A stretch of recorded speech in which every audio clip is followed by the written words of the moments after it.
So we're presenting some research that we're doing with the CDC, and it's really related to a larger problem, which is that when the CDC does their surveillance of diabetes in this country, they can't determine type of diabetes. So when they come out with numbers that say 33 million people in the United States have diabetes, we don't really know how many of those people have type 1 diabetes versus type 2 diabetes. And one of the reasons that's the problem is that type 1 is a lot less common than type 2, and we know that prevalence and incidence of type 2 diabetes has been growing in the last few decades, and so the type 1 statistics tend to sort of get lost in the midst of all that. So the CDC has a real interest in being able to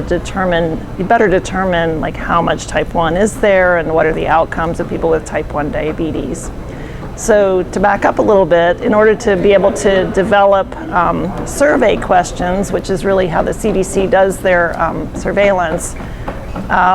you have to have something to validate those survey questions against. And so that's really what the research that we're presenting here is all about, right? So the gold standard is really just what's going to kind of underlie this work in terms of being able to better determine how many people have type 1 and type 2 diabetes.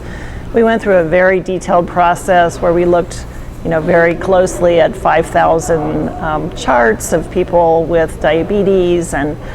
went through all kinds of data in their EHR, reviewed chart notes and tried to get more information from that, and fed all this information into 2 different models, and tried to come up with who's got type 1 and who's got type 2,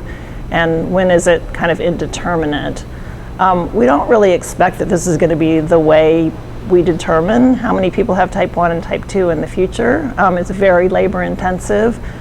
We really just did it as kind of the background so that we can then develop telephone survey questions that will more easily answer the question of what type of diabetes do people really have.